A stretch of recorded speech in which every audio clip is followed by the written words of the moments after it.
La crise écologique crée la crise sanitaire. C'est un avertissement fort parce que ça peut être encore pire.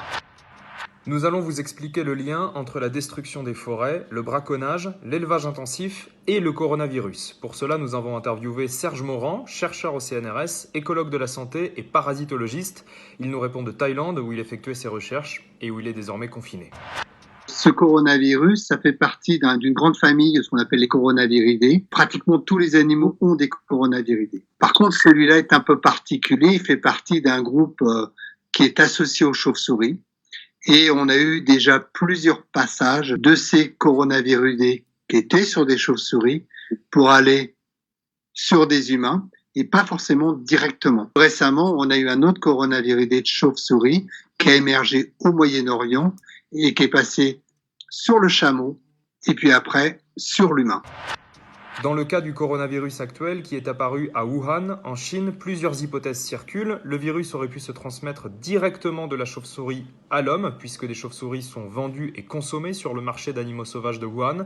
Il aurait pu aussi passer par un hôte intermédiaire, comme le pangolin, qui est l'animal le plus braconné au monde, aujourd'hui menacé.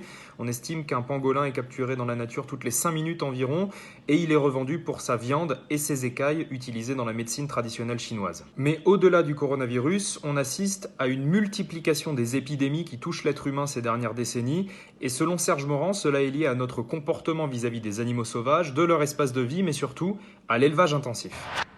Depuis les 70 dernières années, on a plus d'épidémies. 70% sont associés avec les animaux sauvages ou les animaux domestiques. La crise écologique crée la crise sanitaire. Je vais reprendre l'exemple du virus Nipah. Le virus Nipah, c'est en fait la rencontre totalement improbable entre une chauve-souris frugivore qui vit normalement en forêt, qui vit là où il y a des fruits, et un cochon qui était en fait élevé en Malaisie. Comment l'expliquer? Essentiellement, déforestation importante sur la Malaisie pour la transformation en palmier à huile, pour l'exportation au niveau mondial. Chauves-souris se déplacent et vont où? À leur recherche de gîtes et de nourriture, sur des élevages intensifs, semi-intensifs en Malaisie, où là en fait il y avait des arbres fruitiers, elles mangent les fruits, elles déjectent sur les fruits et ça tombe après sur les cochons. Ces cochons se trouvent infectés par ce virus. Les virus passent aussi sur ces humains, sur les gens qui élevaient ces cochons. Ils commencent à mourir. Ces cochons sont envoyés sur les abattoirs de Singapour. Les gens dans les abattoirs se trouvent infectés. Finalement, on est en train de déréguler complètement cette interaction qui pouvait exister entre le vivant, les humains et le pathogène.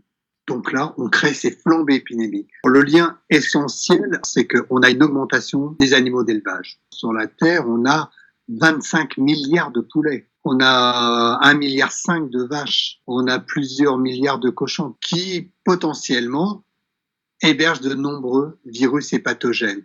Il faut savoir que nos plus grandes épidémies, nos plus grandes maladies sont issues de l'animal domestique, que ce soit la variole, la varicelle, les oreillons, qui ont eu en fait des impacts énormes sur la santé humaine par le passé. Et finalement, les animaux sauvages, c'est par ces animaux domestiques souvent qui viennent finalement passer sur les humains. Les grippes sont en fait souvent issues des oiseaux sauvages, mais ils vont passer par l'oiseau domestique. Ils vont repasser aussi après par le cochon, et c'est à partir du cochon qu'ils vont vraiment s'humaniser. 1 million d'espèces sont aujourd'hui menacées d'extinction. Cette perte de biodiversité bouleverse le système naturel de régulation des virus.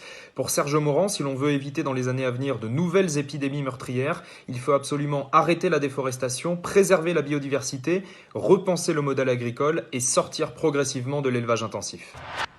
L'élevage traditionnel, beaucoup d'espèces locales différentes, il y a un mélange. Donc finalement, quand on regarde et qu'on cherche, on a pas mal de virus qui circulent, mais à très bas bruit. On n'a pas finalement vraiment d'épidémie. Ça peut arriver de temps en temps, mais souvent finalement ça se maintient. Par contre, dès qu'on commence à faire de l'élevage industriel, il faut des animaux totalement standardisés, tous les mêmes. Dès qu'un virus entre dans ce type d'élevage, Si jamais il peut commencer à se reproduire sur un animal, c'est banco.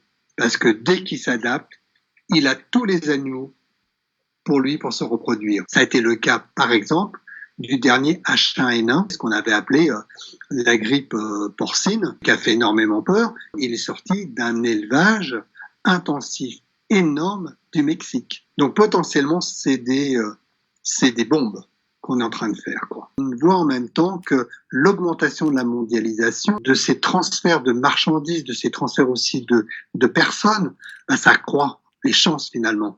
Il émerge quelque chose quelque part, et ben ça part partout. C'était totalement improbable d'imaginer un virus qui était en train de circuler quelque part, à bas bruit, sur des chauves-souris, se retrouve quelques mois après sur l'ensemble de la planète. C'est fou, c'est considérable, quoi. C'est un avertissement fort parce que ça peut être encore pire. Pour moi, l'essentiel, finalement, c'est de se préparer pour l'après, quoi. Finalement, de bien réfléchir quelles ont été les origines de la crise, d'où ça vient, comment ça se fait. Alors, c'est peut-être plus lié à du trafic d'animaux sauvages, à utiliser l'animal sauvage pour la consommation, pour l'animal, le nouvel animal de compagnie, pour des nouvelles fermes et des nouvelles productions. Mais il faut qu'on repense tout ça. Quand ça va être fini, quand on va régler ça, il faut pas reprendre le business as usual. C'est pas possible. Il faut démondialiser petit à petit. Il faut recentrer les agricultures localement, arrêter de bouger tout un peu partout sur la planète. En écologie, quand on a de la diversité, bah finalement, cette diversité est bonne pour maintenir les fonctions de l'écosystème. Il faut qu'on repasse la même chose pour l'agriculture, qu'on remette finalement l'agriculture dans l'écologie et dans la société.